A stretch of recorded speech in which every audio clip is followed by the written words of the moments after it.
देखो, सबसे पहले हम लोग डिस्कस करते हैं प्रोग्राम क्या है और ये किस तरह से वर्क करता है। प्रोग्राम को इस तरह से डिफाइन किया जा सकता है, फर्स्ट सेमेस्टर में आप लोगों ने किया है कि यह एक set of instruction, it is a set of instructions जो किसी प्रॉब्लम को सॉल्व करने के लिए किया जाता है या किसी आउटपुट को अचीव करने के लिए जो इंस्ट्रक्शंस को आपने कलेक्ट किया है, और यदि वो आउटपुट अचीव हो गया है तो इसका मतलब है कि आपने प्रोग्राम किया है, प्रोग्राम बनाया है। सपोज करो कि ये हमें कोई आउटपुट दिया हुआ है या कोई प्रॉब्लम दिया हुआ है, इस प्रॉब्लम को सॉल्व करना है। इस प्रॉब्लम को सॉल्व करने के लिए बहुत सारे इंस्ट्रक्शंस आपने प्लान किया है, ऑर्गेनाइज किया है अकॉर्डिंग टू द लैंग्वेज, जो लैंग्वेज आप यूज कर रहे हो। सपोज करो सी लैंग्वेज आप यूज कर रहे हैं तो सी लैंग्वेज के अकॉर्डिंग आपने इंस्ट्रक्शन सेट किया, सेकेंड इंस्ट्रक्शन, थर्ड इंस्ट्रक्शन, और ये इंस्ट्रक्शन सेट करने के बाद ये आपका आउटपुट अचीव हो जाता है, यानी जो डिजायर्ड रिजल्ट था वो रिजल्ट आपको मिल जाता है, तो इसका मतलब है कि आपने ये प्रोग्राम किया है। लेकिन सिर्फ इस इंस्ट्रक्शंस को कलेक्ट कर देना आपका प्रोग्राम नहीं कहलाता है। आपने इंस्ट्रक्शन कलेक्ट कर दिया लेकिन आपका पर्पस सॉल्व नहीं हो रहा है, आपका आउटपुट नहीं आ रहा है, रिजल्ट जो आना चाहिए था वो नहीं आ रहा है, तो इसका मतलब है कि वो प्रोग्राम नहीं है। यानी प्रोग्राम का मतलब है कि ये जो इंस्ट्रक्शंस है वो प्रॉपर वे में ऑर्गेनाइज होना चाहिए, और उस प्रॉपर वे में ऑर्गेनाइज करने के बाद आपको आउटपुट मिलना चाहिए, रिजल्ट मिलना चाहिए, जिस पर्पस के लिए आपने प्रोग्राम बनाया था। समझ में आ रहा है सबको? यानी प्रोग्राम्स के अंदर बहुत सारे इंस्ट्रक्शंस होते हैं और उस इंस्ट्रक्शंस के हेल्प से हम लोग किसी प्रॉब्लम को सॉल्व करते हैं। यदि प्रॉब्लम सॉल्व हो गया तो इसका मतलब है आपने प्रोग्राम किया, प्रॉब्लम सॉल्व नहीं हुआ तो इसका मतलब आपने प्रोग्राम नहीं किया, आपने सिर्फ मैथमेटिक्स किया, ऐसा कहा जा सकता है। बट प्रोग्राम तभी कंप्लीट माना जाएगा जब वो आपने आउटपुट अचीव कर लिया। ठीक है, चलिए, तो अब ये जो इंस्ट्रक्शंस को किस तरह से ऑर्गेनाइज करते हैं, आपके मन में एक क्वेश्चन होगा कि ये किस तरह से प्रॉपर ऑर्गेनाइज करते हैं। तो इसके लिए आपको लैंग्वेज की नॉलेज होनी चाहिए। सपोज आप सी लैंग्वेज करते हैं तो सी लैंग्वेज के जो रूल्स, ग्रामर, सिंटेक्स दिया हुआ है उसके अकॉर्डिंग आपको ऑर्गेनाइज करना होगा इंस्ट्रक्शंस को। यदि आप सी प्लस में करते हो तो सी प्लस के अकॉर्डिंग करना होगा। यानी हर एक लैंग्वेज के अपने कुछ लिमिटेशंस, कुछ बाउंड्रीज और कुछ रूल्स होते हैं। उस रूल्स को फॉलो करते हुए आपको इंस्ट्रक्शंस का कलेक्ट करना चाहिए, और इंस्ट्रक्शन का कलेक्शन हम लोग करते हैं और हमारा प्रोग्राम कंप्लीट होता है यदि वो आउटपुट कंप्लीट हो जाता है, आउटपुट अचीव कर लेता है। ठीक है, समझ में आ रहा है सबको? तो ये instruction, set of instruction depend करता है अकॉर्डिंग टू द लैंग्वेज, जिस लैंग्वेज में आप प्रोग्राम बनाना चाहते हैं। चलिए, तो आपको ये बेसिक कॉन्सेप्ट समझ में आ रहा है कि ये प्रोग्राम क्या है, इसके अंदर इंस्ट्रक्शंस को ऑर्गेनाइज किया जाता है और हम लोग आउटपुट अचीव करते हैं। अब हम लोग देखते हैं कि ये जो प्रोग्राम हम लोग राइट करते हैं, ये प्रोग्राम प्लेन इंग्लिश में लिखा जाता है। चाहे आप कोई भी लैंग्वेज आप यूज करते हो, सी लैंग्वेज, सी प्लस, जावा, आप सभी में प्रोग्राम को इंग्लिश में लिखा जाता है। यानी इसके जो कमांड्स होते हैं वो इंग्लिश में होता है। अब सपोज कीजिए कि आपने एक प्रोग्राम राइट किया है, वो इंग्लिश में लिखा हुआ है, और उस कंप्यूटर क्या करता है, इंग्लिश नहीं समझता है। आप सबको पता है डायरेक्टली इंग्लिश को वो नहीं समझ सकता, तो फिर क्या होगा? कौन सी लैंग्वेज समझता है? आप सबने किया हुआ है, यस, मशीन कोड समझता है। यस, मशीन कोड समझता है। तो अब क्या होगा, आपने जो प्लेन इंग्लिश में प्रोग्राम राइट किया है उसको वो सिस्टम कैसे रीड करता है। ठीक, तो इसके लिए बहुत सारे प्रोग्रामिंग टूल्स अवेलेबल है। आप लोगों ने फर्स्ट सेमेस्टर में स्टडी किया होगा, compiler, interpreter, linkers, loaders, debuggers, ऐसे बहुत सारे टूल्स होते हैं जो सॉफ्टवेयर प्रोग्रामिंग लैंग्वेज के अंदर वो अवेलेबल होता है, और उसके हेल्प से हम लोग इस प्रोग्राम को मशीन कोड में, ऑब्जेक्ट कोड में कन्वर्ट करते हैं। ठीक है, तो चलिए देखिए, सबसे पहले जो आपने प्रोग्राम राइट किया है उस प्रोग्राम को क्या बोलेंगे? सोर्स कोड बोलेंगे। यानी जो प्रोग्रामर प्रोग्राम राइट करता है वो आपका सोर्स कोड है, जो प्लेन इंग्लिश में लिखा जाता है। इस सोर्स कोड को हम लोग एक कंपाइलर के पास का यूज करते हैं, यानी सॉफ्टवेयर के अंदर अवेलेबल है। ये कंपाइलर इस सोर्स कोड को रीड करता है। रीड करने के बाद इसके अंदर बहुत सारे प्रोसेस होता है।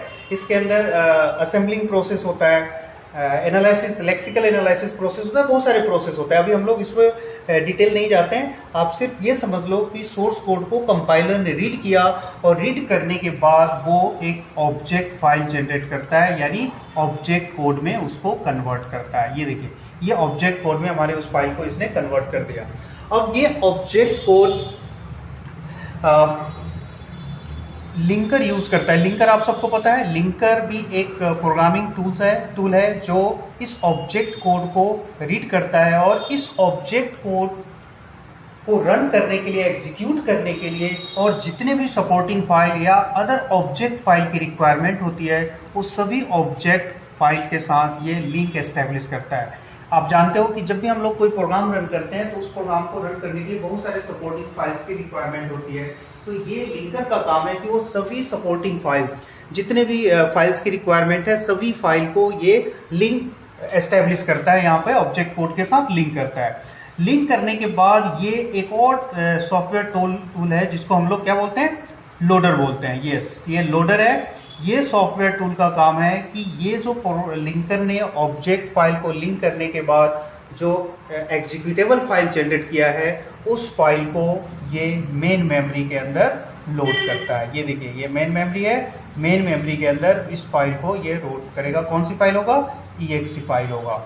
इस EXE फाइल को, EXE means executable file, run होने वाली फाइल, यानी ये फाइल आपका रन होता है। ठीक है। अब ये मेन मेमोरी में आप सबको पता है कि जब भी कोई भी प्रोग्राम या कोई भी एप्लीकेशन आप सिस्टम में ओपन करते हो तो कहाँ पे ओपन होता है, वो मेन मेमोरी के अंदर होता है। तो इस तरह से देखिए, मेन मेमोरी में आपका प्रोग्राम लोड हो गया। अब आप इस प्रोग्राम को रन करने के बाद अब आउटपुट आपके स्क्रीन पे शो होगा। तो देखो, ये इस तरह से लगभग सभी प्रोग्रामिंग लैंग्वेज में इसी तरह से कंपाइलेशन प्रोसेस है। हाँ, उसके अंदर सॉफ्टवेयर टूल्स अलग अलग हो सकते हैं। अभी हम लोग इस पे फोकस करें। जो आपने प्रोग्राम राइट किया है वो कंपाइलर रीड करता है, उसको ऑब्जेक्ट कोड में कन्वर्ट करता है। लिंकर का काम क्या है, उसके जितने भी सपोर्टिंग फाइल्स है, ऑब्जेक्ट फाइल्स है या और अदर फाइल्स है, उस सभी फाइल्स को लिंक करता है, लिंक एस्टेब्लिश करता है। उसके बाद जो एग्जीक्यूटेबल फाइल जनरेट होता है उस फाइल को लोडर क्या करता है, वो मेन मेमोरी में स्टोर कर देता है और उसके बाद वो एग्जीक्यूट होता है, यानी रन हो जाता है और वो आउटपुट डिस्प्ले होता है जिस पर्पस के लिए आपने प्रोग्राम बनाया है। ठीक है, समझ में आ रहा है सबको। इसको हम लोग ऐसे समझते हैं, सपोज कीजिए day1.c के नाम से आपने एक फाइल बनाया। C एक्सटेंशन है, जब आप फाइल को सेव करोगे .c के नाम से आपको सेव करना है। .c इसका एक्सटेंशन है। इस फाइल को आपने सेव किया, कंपाइलर इसको रीड करेगा, रीड करने के बाद ऑब्जेक्ट कोड में कन्वर्ट करेगा। लिंकर ऑब्जेक्ट फाइल के साथ लिंक एसोसिएट करेगा और एक नया फाइल जनरेट होगा, उसका नाम क्या होगा, day1.exe, और वो मेन मेमोरी के अंदर स्टोर हो जाएगा। day1.exe ये फाइल के नेम के साथ एक्सटेंशन इसका क्या है, exe, यानी एग्जीक्यूटेबल फाइल है। इसी फाइल को कंप्यूटर रीड करता है, अंडरस्टैंड करता है और रन करता है। आपने जो फाइल बनाया था इसका क्या पर्पस है, इसका मेन पर्पस है कि ये इस फाइल को जो कंपाइलर है वो ट्रांसलेट करके और वो EXE में कन्वर्ट कर देता है। इसका मेन पर्पस है। आपने कन्वर्ट कर दिया, अब इसका रोल खत्म है। आप इसको चाहो तो डिलीट कर सकते हो, डिलीट कर दोगे फिर भी ये प्रोग्राम आपका रन होगा, क्योंकि वो EXE में कन्वर्ट हो चुका है, वो मशीन कोड में कन्वर्ट हो चुका है। किसी भी सिस्टम पे इस फाइल को आप ले जाओगे, वहां पे ये वर्क करेगा, रन करेगा। ठीक है, समझ में आ रहा है। यस, इसको आप डिलीट कर दोगे तो भी ये एग्जीक्यूट होगा। बट यदि इस फाइल में कुछ चेंजेस करना चाहते हैं तो डायरेक्टली आप नहीं कर सकते, क्योंकि ये फाइल रीडेबल फॉर्मेट में नहीं है। यदि आप इस फाइल को ओपन करोगे तो आप इसके कंटेंट्स को रीड नहीं कर सकते, यानी इसमें कुछ भी मॉडिफिकेशन करना चाहते हो प्रोग्राम में, तब फिर से सोर्स कोड की रिक्वायरमेंट होगी। यानी इस सोर्स कोड की फाइल में आप चेंजेस करोगे, फिर उसको कंपाइल करोगे, कंपाइल करने के बाद फिर वो EXE फाइल अपडेट हो जाएगा। लेकिन यदि आपने इसको डिलीट कर दिया तो आप, ये रन तो होगा बट इसमें कुछ चेंजेस नहीं कर सकते। चेंजेस करने के लिए हमें EXE फाइल चाहिए। तो ये हमारा कंपाइलेशन प्रोसेस, इस तरह से आपकी फाइल कंपाइल होता है, प्रोग्राम कंपाइल होता है C लैंग्वेज के अंदर। समझ में आ रहा है सबको। चलिए, तो ये प्रोसेस, कंपाइलेशन प्रोसेस आप सबको समझ में आ गया। चलिए, आप लोगों को जल्दी है कि प्रोग्राम देखना चाहते हो कि किस तरह से प्रोग्राम ये वर्क करता है इसके अंदर।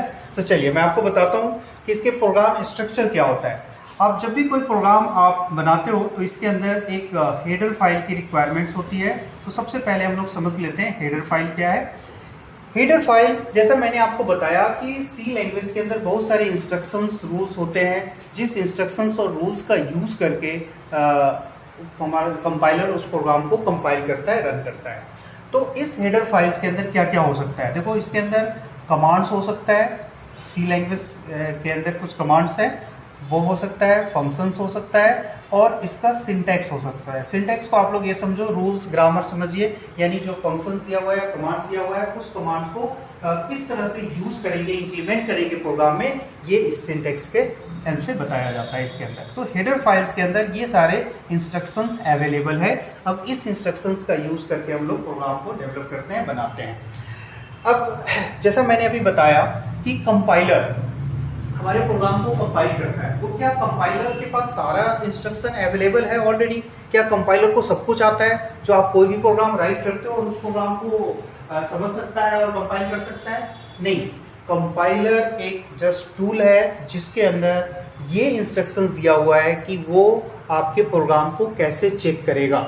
यानी जैसे ही आपने यहाँ पर कंपाइल किया, फिर से समझो आप इसको एक बार, आप प्रोग्राम को कंपाइल करते हो, जो प्रोग्राम आपने बनाया है, सपोज कीजिए क्या बनाया था अभी हमने, day1.c के नाम से आपने एक फाइल बनाया। ये कंपाइलर के पास जैसे ही कंपाइलर होने के लिए जाता है तो ये चेक करता है कि आपने इस प्रोग्राम के अंदर कौन कौन से हेडर फाइल आपने यूज किया है।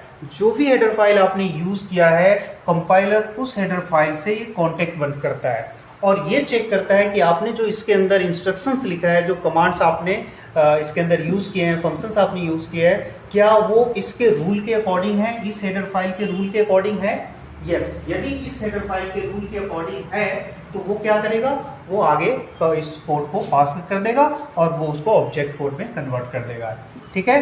यदि इसमें कोई एरर है, यानी आपने जो कमांड्स यूज किया है, सिंटेक्स यूज किया है, इसके अंदर उसमें कुछ मिसिंग है, तो ये क्या करता है, इससे मैच करेगा और जब मैच नहीं होगा तो ये वापस कर देगा। यानी स्क्रीन पे एक एरर मैसेज आता है कि आपने इस लाइन में कुछ मिसिंग किया है, उसको ठीक करो, उसके बाद वो कंपाइल करेगा। समझ में आया? तो ये कंपाइलर का काम इतना ही है, just like a teacher. Suppose करो मैं आपको सी पढ़ा रहा हूँ, तो ऐसा नहीं है कि मेरे माइंड के अंदर मुझे सब कुछ आता है और मैंने इन्वेंट किया हुआ है। मैंने भी कहीं से पढ़ा हुआ है, मैंने बुक से पढ़ा हुआ है। तो जब मैं आपका होमवर्क चेक करता हूँ तो मेरे माइंड में प्रोसेस होता है। क्या प्रोसेस होता है कि जो आपने होमवर्क किया है और जो मैंने स्टडी किया हुआ है बुक्स में, तो जिस बुक से मैंने स्टडी किया है उसके अकॉर्डिंग आपने इस प्रोग्राम को बनाया है या नहीं बनाया है। यानी जो हमारे अंदर ऑलरेडी इंस्ट्रक्शन है, जिस बुक से मैंने लिया है उसके अकॉर्डिंग मैच हो रहा है तो मैं आपके होमवर्क को करेक्ट कर दूंगा, अदरवाइज रिजेक्ट कर दूंगा। यही होता है।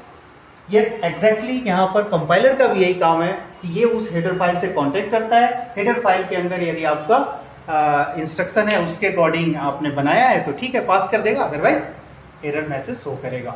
समझ में आ रहा है? तो चलिए, हेडर फाइल आपको समझ में आ गया कि हेडर फाइल्स के अंदर सी लैंग्वेज के जितने इंस्ट्रक्शंस है वो सब इसके अंदर डिफाइन किया हुआ है, सारे रूल्स पॉलिसीज इसके अंदर डिफाइन किया हुआ है।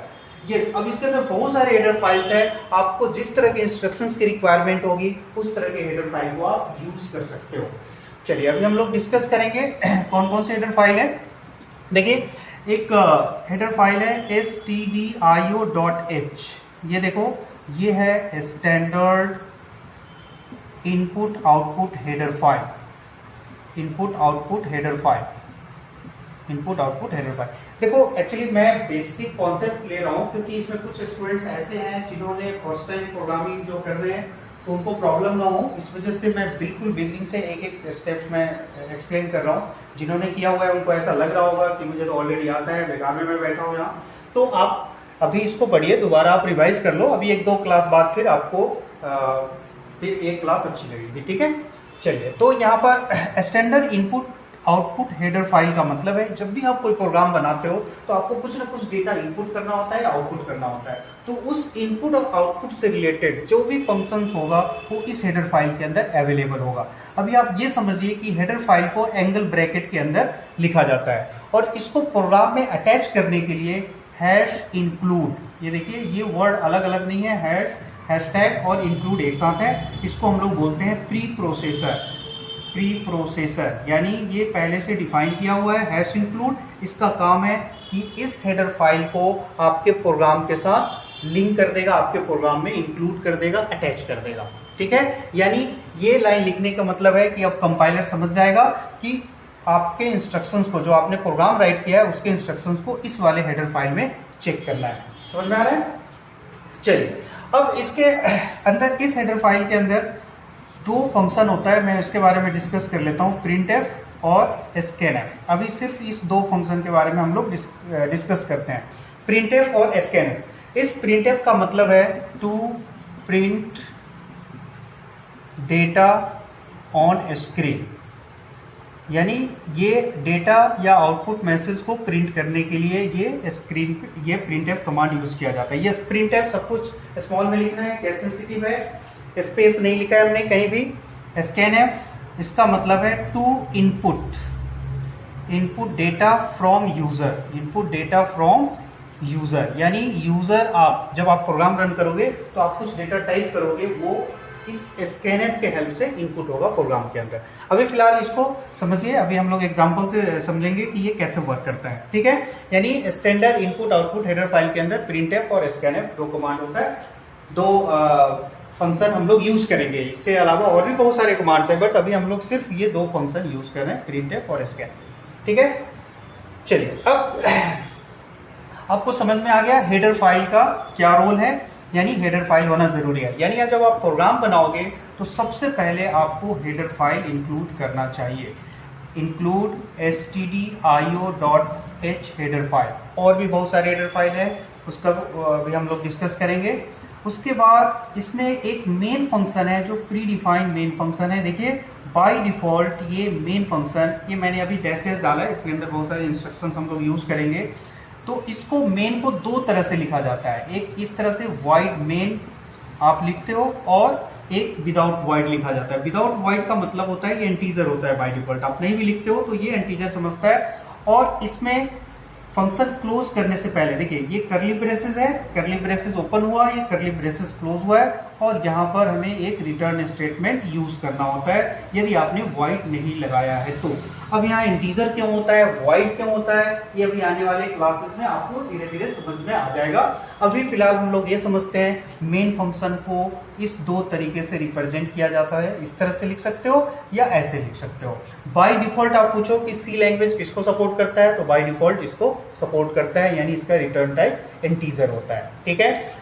अभी आपको ये समझना है कि ये फॉर्मेट है और इसके बीच में हमें कोडिंग करना होता है, यहाँ पे आपको प्रोग्रामिंग करना होता है। जिस इंस्ट्रक्शन की हम लोग अभी डिस्कस कर रहे थे वो इंस्ट्रक्शन इसी के अंदर राइट करना होता है। यानी आपके प्रोग्राम का स्ट्रक्चर क्या हो गया, सबसे पहले ये हेडर फाइल है, इस हेडर फाइल के बाद आपको एक मेन फंक्शन डिफाइन करना चाहिए। और मेन फंक्शन का रोल क्या है, मेन फंक्शन देखो ये प्री डिफाइंड फंक्शन है। इस फंक्शन का ये पर्पस है कि जो भी स्टेटमेंट्स या इंस्ट्रक्शंस आपने यूज किया है करली ब्रेसेस के अंदर, इस सभी स्टेटमेंट को ये मेन फंक्शन कहां तक ले जाएगा, कंपाइलर तक ले जाएगा। यानी ये कंपाइलर तक इस स्टेटमेंट को कैरी करता है। उसके बाद फिर कंपाइलर उसको रीड करता है, स्कैन करता है, और फिर वो हेडर फाइल की हेल्प से उसको चेक करता है। यदि वो सही है तो फिर उसको वो कन्वर्ट कर देता है ऑब्जेक्ट कोड में, ठीक है, समझ में आ रहा है। चलिए, तो एक प्रोग्राम हम लोग राइट करके देखते हैं। देखो आप लोग सॉफ्टवेयर कोई भी यूज कर सकते हो, टर्बो सी, देव सी और विजुअल सी, बहुत सारे सॉफ्टवेयर है, आप कोई भी सॉफ्टवेयर आप यूज करना चाहो कर सकते हो। सबसे स्मॉल सॉफ्टवेयर है आपका टर्बो सी, जो काफी ओल्ड भी है और ज्यादा यूज भी हो रहा है, तो आप चाहो तो टर्बो सी यूज कर सकते हो। तो मैं आपको टर्बो सी के अकॉर्डिंग आपको मैं बताने जा रहा हूँ, ठीक है। सबसे पहले आपने टर्बो सी ओपन किया, फर्स्ट टाइम एक दो बार आप लोग ओपन कर लेना और उसको चेक कर लेना। उसके बाद फिर आपको जो मैंने बताया था प्रोग्राम लिखने का तरीका है कि पहले प्रोग्राम पेपर पे राइट करेंगे, उसके बाद सिस्टम पे रन करेंगे, ठीक है। बट अभी एक दो बार आप इसको डायरेक्टली सिस्टम पे राइट करके देख लो और चेक कर लो, ताकि आपको समझ में आ जाए कि उसका इंटरफेस कैसे होता है, वर्क कैसे करता है, ठीक है।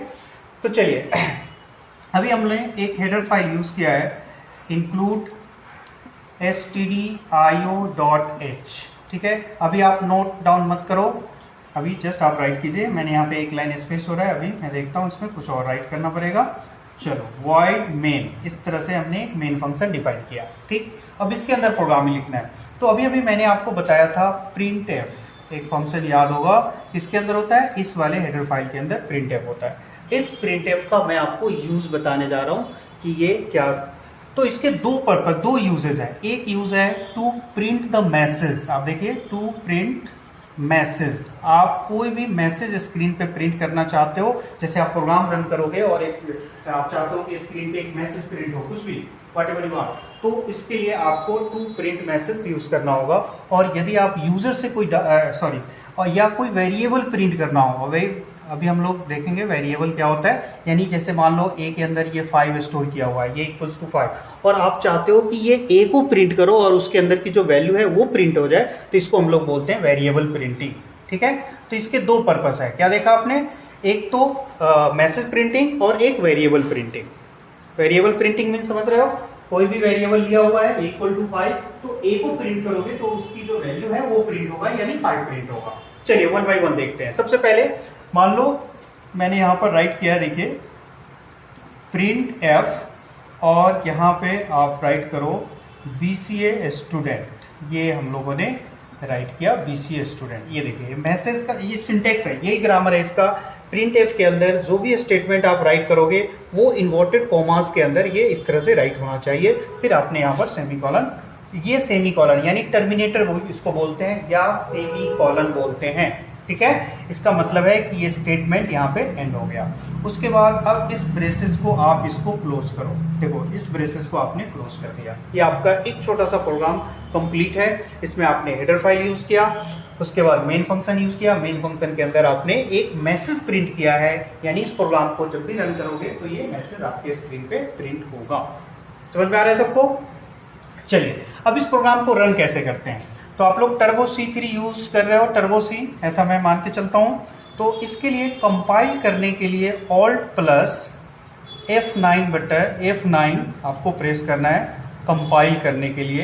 ये देखिए F9 सिर्फ कंपाइल करने के लिए, ठीक है। आपके सिस्टम में, लैपटॉप में यदि फंक्शन बटन है तो ये चेक कर लेना, कई बार फंक्शन बटन के साथ ये बटन प्रेस करना होता है तब ये वर्क करेगा। ये कंपाइल करने के लिए और रन करने के लिए होता है F9। ये कंपाइल भी कर लेता है और रन भी हो जाता है, यानी आप इसी का यूज करो। ये कंपाइल भी करेगा, यदि कोई एरर नहीं है तो वो आउटपुट भी शो करेगा, यानी एग्जीक्यूट हो जाएगा। F9 में क्या होगा, कंपाइल करेगा, यदि कोई एरर नहीं है तो मैसेज प्रिंट करेगा कि 00 एरर है, यानी कोई भी एरर नहीं है, ठीक है।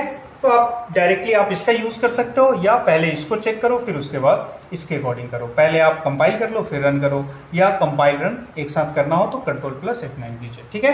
ये तो सिस्टम पे जब आप करोगे वहां की बात है। चलिए तो हमने मान लो इसको रन कर लिया, कंपाइल प्लस रन किया, यानी F9 प्रेस किया, ये आपका सिस्टम रन हो गया सिस्टम पे ये प्रोग्राम।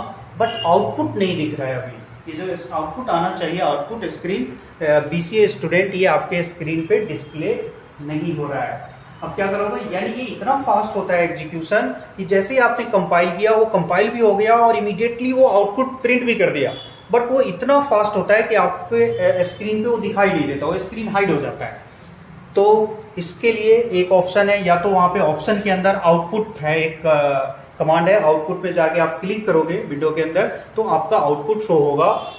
या दूसरा तरीका है, मैं आपको बताता हूं कि यहाँ पे आप get.ch एक फंक्शन है, ये राइट कीजिए get.ch, ठीक है, गेट कैरेक्टर।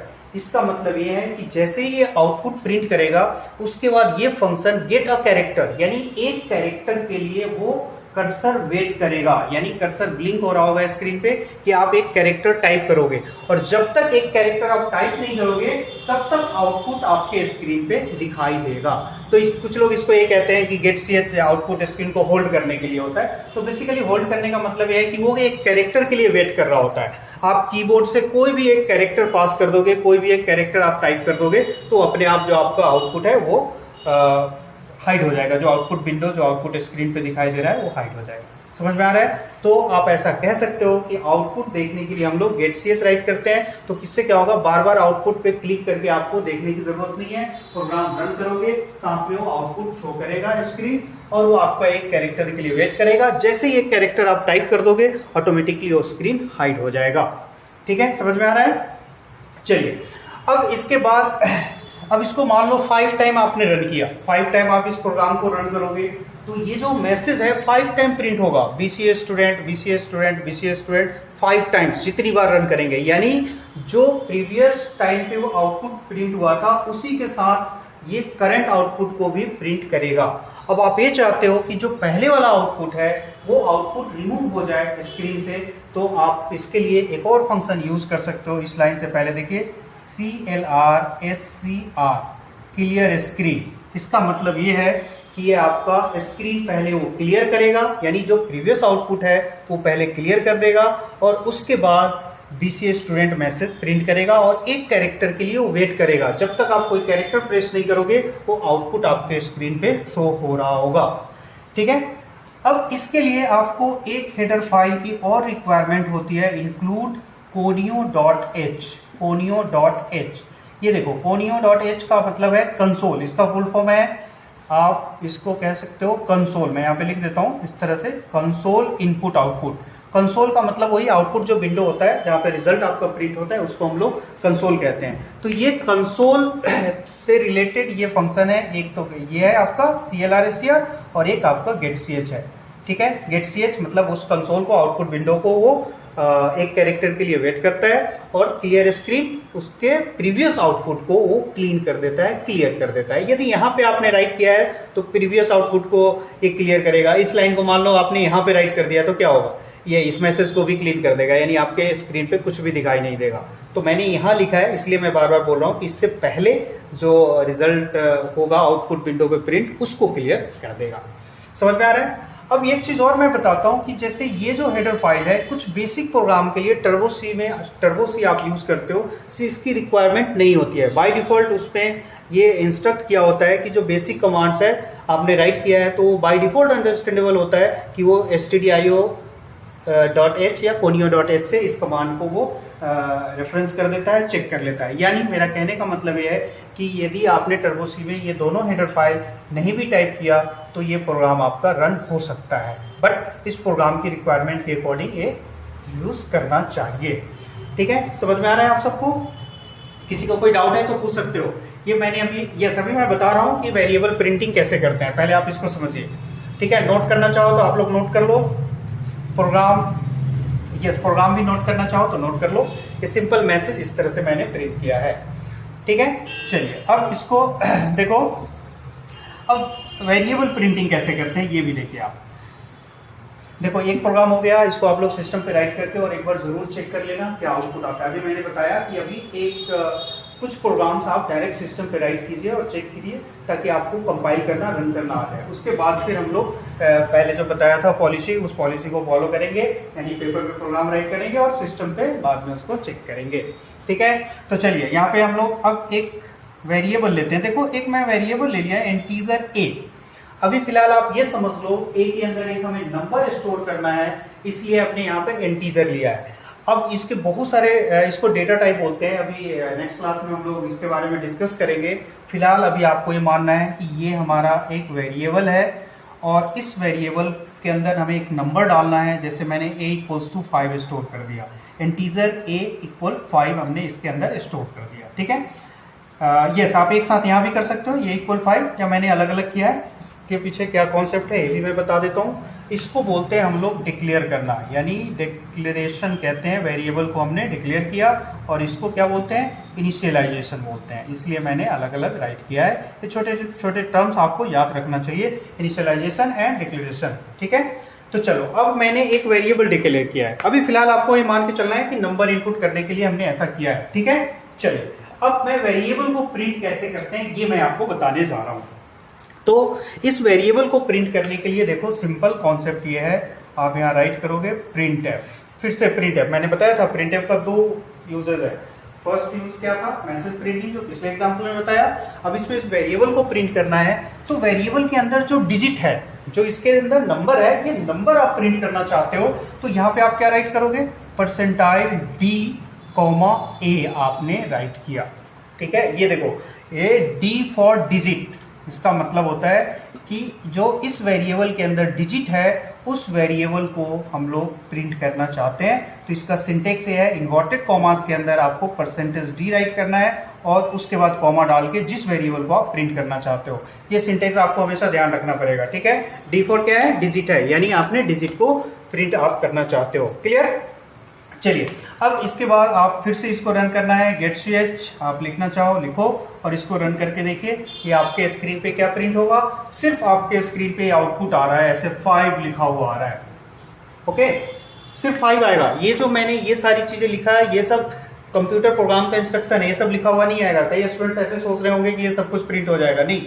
printf के अंदर जो आपने लिखा है वही प्रिंट होगा स्क्रीन पे। और printf के अंदर मैंने क्या लिखा है, d फॉर डिजिट, %d मतलब एक डिजिट प्रिंट करना है। किसका डिजिट, a का डिजिट। a के अंदर क्या डिजिट है, 5 है, तो स्क्रीन पे क्या प्रिंट होगा, 5 प्रिंट होगा। यस, आप यदि मैसेज प्रिंट करना चाहते हो, यस, आपका क्वेश्चन है कि इस नंबर के साथ एक मैसेज भी प्रिंट करना है। जैसे मैं यहाँ पर ये लिखना चाहता हूं, मान लो माई नंबर इज 5 ऐसे लिखा हुआ है, ठीक है जी। ये इस तरह से आउटपुट आना चाहिए। फिर से देखिए आप, ये ऐसा आउटपुट आना चाहिए, माई नंबर इज 5 ऐसा चाहते हो तो इसके लिए आप ऐसा कर सकते हो कि ये जो मैंने स्टेटमेंट राइट किया है इसी स्टेटमेंट को आप इस तरह से भी लिखा जा सकता है। पहले जो मैसेज लिखना है आप यहाँ पे मैसेज लिखो, माई नंबर इज, उसके बाद परसेंटाइल डी। ये देखिए परसेंटाइल डी, ये जो मैसेज मैंने लिखा है इस मैसेज में जिस पोजीशन पर डी को प्लेस करोगे आपका जो नंबर है वो उसी पोजीशन पे प्रिंट होगा। अब मैंने यहाँ पर ये राइट कर दिया, ठीक है। अब इसका मतलब है कि डी हमने कहाँ प्लेस किया है, माई नंबर इज, तो माई नंबर इज के बाद ये ए की वैल्यू यहाँ पे प्रिंट होगा। अब मान लो किसी ने यहाँ पर परसेंटाइल डी इनपुट कर दिया है तो क्या होगा, माई के बाद वो नंबर प्रिंट हो जाएगा। समझ में आ रहा है सबको? परसेंटाइल डी जिस पोजीशन पे मैसेज के अंदर आप इनपुट करोगे, प्लेस करोगे, उसी पोजीशन पे ये रिजल्ट प्रिंट होगा। ठीक है, समझ में आ रहा है? यस, 2 बार आपने प्रिंट कर दिया परसेंटाइल डी तो 2 बार प्रिंट करेगा। ठीक है, चलो तो इसको नोट कर सकते हो आप। अलग अलग ये मैसेज और वेरिएबल दोनों साथ साथ भी प्रिंट किया जा सकता है इस तरह से। चलिए तो क्लियर हो गया, मैसेज प्रिंटिंग और वेरिएबल प्रिंटिंग आपको आ गया। अभी मैंने सिर्फ प्रिंटफ कमांड आपको बताया है। अब आप एक क्वेश्चन पूछ सकते हो कि ये जो नंबर हमने पहले से बाय डिफॉल्ट सेट कर दिया, आप ये चाहते हो कि जब आपका प्रोग्राम रन हो और उस समय आप उसमें कोई नंबर पास करो, यानी ये नंबर पहले से नहीं चाहिए हमें। यस, मैं इसको रिमूव कर देता हूं, इसको भी रिमूव कर, चलो मैंने सारा रिमूव कर दिया। अब अभी हमने एक वेरिएबल लिया हुआ ये, अब इस ए के अंदर हमें कोई एक नंबर पास करना है। कब पास करना है? जब प्रोग्राम रन करोगे, आउटपुट स्क्रीन आएगा, उस स्क्रीन पे आपको टाइप करना है, यानी ए के अंदर नंबर टाइप करना है। तो चलो इसको कैसे टाइप करते हैं। तो मैं चाहता हूं कि जब भी आउटपुट आप इस प्रोग्राम को रन करो तो स्क्रीन पे ये मैसेज लिखा हुआ है, एंटर द नंबर, ये लिखा हुआ आना चाहिए। देखो मैं आपसे क्वेश्चन पूछ रहा हूं, एंटर द नंबर, ये मैसेज आएगा, उसके बाद आप नंबर टाइप करोगे तो ये मैसेज स्क्रीन पे प्रिंट होगा। तो इसके लिए क्या करना चाहिए, एंटर द नंबर, ये मैसेज स्क्रीन पे आना चाहिए। तो क्या करोगे आप लोग बताओ? यस, इसके लिए हम लोग यहाँ पर इसमें प्रिंट है, अभी भी बताया है, मैसेज प्रिंट करना है, उसको कहाँ पे राइट करिए, एंटर द नंबर। आपने एंटर द नंबर इस तरह से मैसेज राइट कर दिया। सिंटेक्स सही है, इन्वर्टेड कॉमास के अंदर सेमीकोलन नहीं बोलना है आपको, ठीक है, ये रूल फॉलो करना चाहिए। अब जैसे ही इस प्रोग्राम को रन करोगे स्क्रीन पे मैसेज आएगा, एंटर द नंबर, आपने इस नंबर, ये मैसेज स्क्रीन पे डिस्प्ले हो रहा है। अब यहाँ पर आप एक नंबर इनपुट करना चाहते हो, मैंने आपको बताया था स्कैनर। यदि आप वेरिएबल के अंदर कोई नंबर पास करना चाहते हो तो आपको स्कैनफ फंक्शन यूज करना चाहिए, स्कैनफ। ठीक है, क्लियर? अब इसका मतलब ये हुआ, अब आप नीचे यहाँ पे डालोगे स्कैनफ, और ये नंबर किस में डालना है, ए के अंदर डालना है। बताओ ए के अंदर क्या डाल सकते हो आप, नंबर डाल सकते हो। अभी मैंने बताया नंबर के लिए इंटीजर लेते हैं, तो इसमें आप नंबर डाल सकते हो। देखो इंटीजर के अलावा बहुत सारे डेटा टाइप है, हम लोग बाद में पढ़ेंगे। आप ये मत कंफ्यूज होना कि अभी आपने इंटीजर क्यों लिया। अभी फिलहाल ये मान लो इंटीजर का मतलब है एक नंबर हमें इसमें पास करना है, दैट्स इट, बाकी बातें बाद में। ठीक है, चलिए तो इसमें एक डिजिट पास करना है, तो अगेन यहाँ पे आपने क्या राइट किया, परसेंटाइल डी राइट किया है, डी फॉर डिजिट, यानी आप डिजिट पास करने जा रहे हो। पहले एग्जांपल में क्या था, डिजिट को प्रिंट किया था, उसमें भी परसेंटाइल डी थी, डी आपने यूज किया था, और आप इनपुट करने जा रहे हो, यहाँ भी परसेंटाइल डी आप यूज करोगे। बस यहाँ पे चेंजेस क्या होगा, ये देखिए, m% ऑफ ए, m%, इसको पढ़ते हैं, रेफरेंस पढ़ सकते हो आप इसको, वैसे सी लैंग्वेज के अंदर इसको m% कहा जाता है, कुछ लोग इसको एंड भी कहते हैं। ठीक है, अब इसका मतलब क्या है, क्यों यूज करते हैं। प्रिंटफ में यूज नहीं किया था, याद रखना, प्रिंटफ में हमने ये वाला साइन यूज नहीं किया था, m% का साइन यूज नहीं किया था।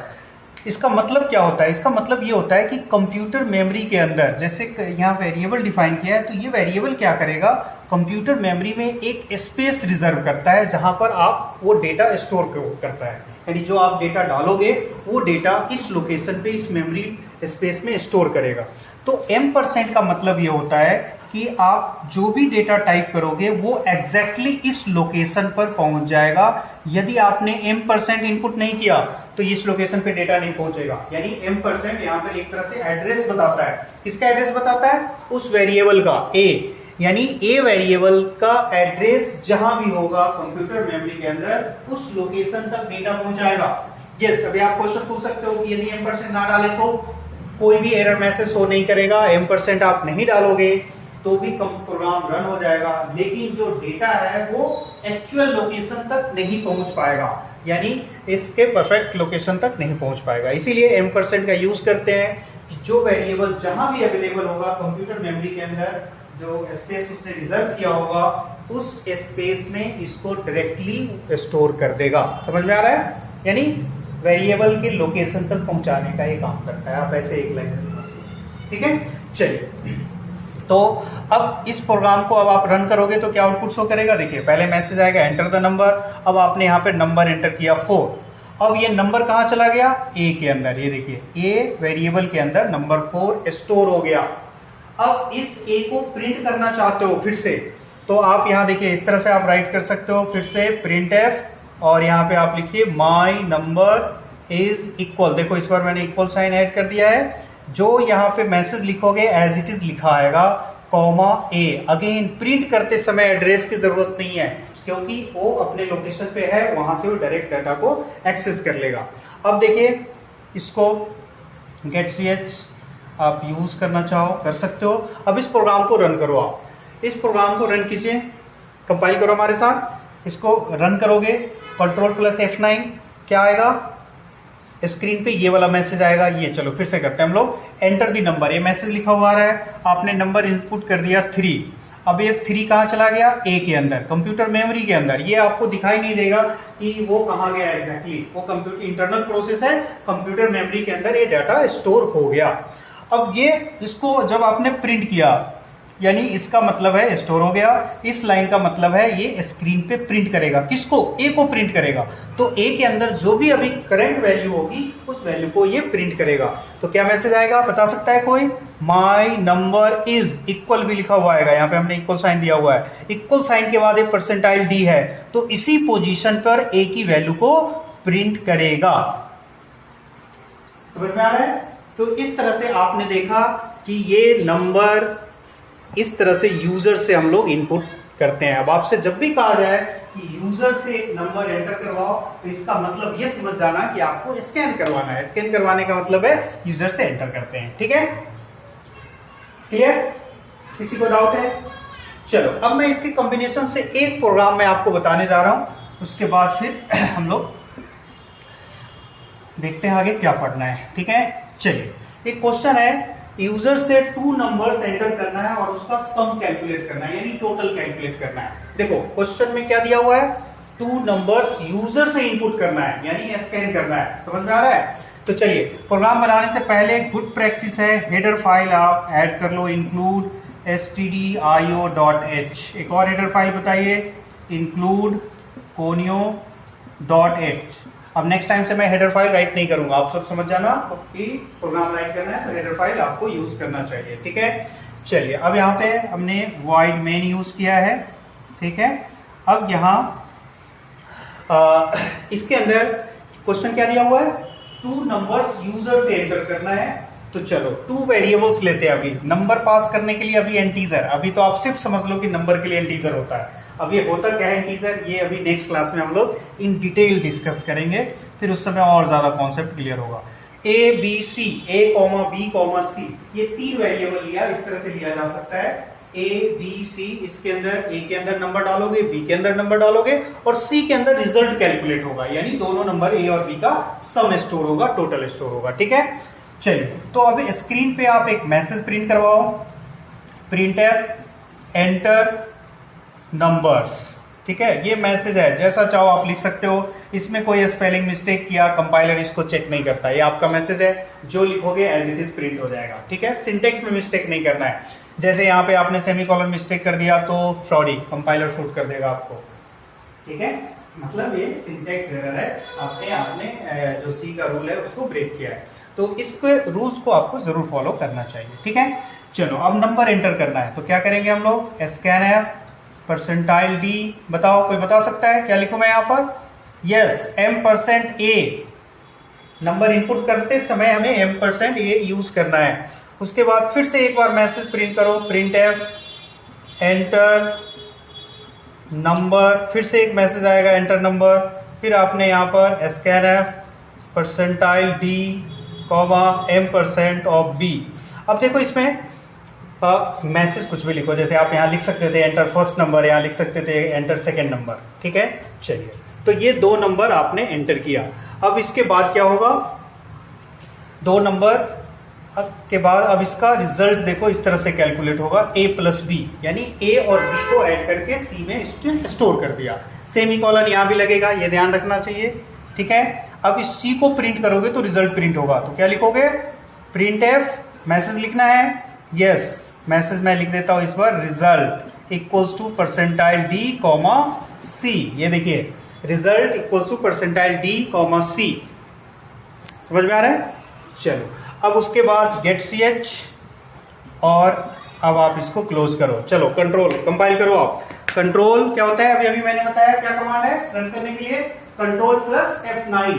यस, कंट्रोल प्लस F9 कीजिए। आप बताओ स्क्रीन पे क्या दिख रहा है, ये आउटपुट स्क्रीन है, ऐसा दिखा। स्क्रीन पे क्या दिखेगा, सबसे पहले स्क्रीन पे आपको दिख रहा है, पहले ये वाला मैसेज आएगा, क्या लिखा हुआ आएगा, एंटर नंबर्स, जो आपने मैसेज लिखा हुआ आएगा।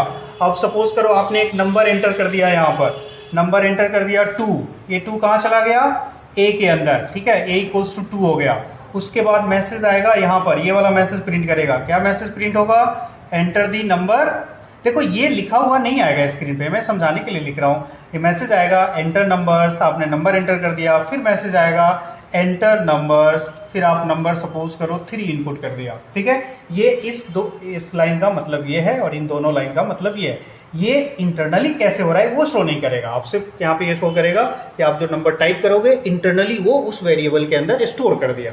अब इसका मतलब ये है कि ये जो नंबर है ए के अंदर स्टोर हो गया, और ये वाला नंबर बी के अंदर स्टोर हो गया, ठीक है। देखो कंपाइलर ने यहाँ तक आपको एग्जीक्यूट कर दिया। अब इस लाइन के बाद यहाँ पे क्या लिखा हुआ है, c equal to a plus b, तो क्या होगा, c equals to a plus b means what, a और b के अंदर क्या है 2 और 3, तो क्या स्टोर होगा 5। उसके बाद यहाँ पे आएगा मैसेज, क्या प्रिंट होगा, रिजल्ट इक्वल्स टू, यानी ये लिखा हुआ आएगा यहाँ पर रिजल्ट इक्वल्स टू 5 ये लिखा हुआ आएगा। यदि ये मैसेज आ रहा है तो इसका मतलब है सही है। अब आप क्या करो, यही मैंने आपको बताया था फर्स्ट क्लास में, इंट्रोडक्शन क्लास में, कि जो भी प्रोग्राम आप राइट करते हो कॉपी पे राइट करो और ये ट्रेस करो, इसी को बोलते हैं ट्रेसिंग। हमने ट्रेसिंग किया, यानी इसको ड्राई रन बोलते हैं, विदाउट कंप्यूटर का मैंने रन किया। अब आप इस कंप्यूटर पे, इस प्रोग्राम को कंप्यूटर पे ले जाओ और ये देखो कि जो मैंने यहाँ पे सोचा है, जो आउटपुट हमने ड्रॉ किया है, क्या ये आउटपुट आ रहा है। यस, ये आउटपुट आ रहा है, तो इसका मतलब है कि आपने प्रोग्राम सही किया और आपने 100% आपने प्रोग्राम किया है। आपने कहीं से बुक से देखकर आपने टाइप नहीं किया है। बुक से देखकर टाइप करोगे तो ये सोचने को नहीं मिलेगा। यदि आउटपुट नहीं आ रहा है, सपोज करो जो रिजल्ट 5 है वो नहीं आ रहा है, तो फिर आप रीथिंक करोगे कि आपने कहाँ मिस्टेक किया है। तो जब हम बार बार मिस्टेक्स भी करते हैं, आपका माइंड रीथिंक करता है, तो उसमें भी आपका माइंड सोचता है। यानी सी लैंग्वेज का मतलब है कि आप अपने माइंड को ज्यादा से ज्यादा सोचने के लिए विवश करो, यानी आपका माइंड ज्यादा से ज्यादा सोचे, इसके लिए आप तैयार करो। जब तक आप सोचोगे नहीं, आपका प्रोग्रामिंग कॉन्सेप्ट डेवलप नहीं होगा। समझ में आ रहा है। तो आई थिंक ज्यादा हो रहा है, आप लोग अभी फर्स्ट क्लास था आज आप लोगों के कोडिंग का, तो इसलिए आपको अभी ज्यादा कुछ भी नहीं करना है। जो अभी 2-3 मैंने छोटे छोटे प्रोग्राम्स बताए हैं, इस प्रोग्राम को अभी मैं आप लोगों को एक बार सिस्टम पे करके बता देता हूँ, और उसके बाद आप घर पे इसी प्रोग्राम को अभी करना है। अब इससे ज्यादा एडवांस कुछ मत सोचो, आप जो प्रोग्राम यहाँ बताया जा रहा है उसी प्रोग्राम को आप कीजिए। तो चलिए हम लोग चलते हैं सिस्टम पे, और उसके बाद मैं आपको रन करके बताता हूँ, ठीक है। ओके, इसमें किसी को कुछ पूछना है नहीं, चलिए उसके बाद नेक्स्ट क्लास में हम लोग फिर इसके बाद नेक्स्ट टॉपिक पढ़ेंगे, ठीक है। ओके।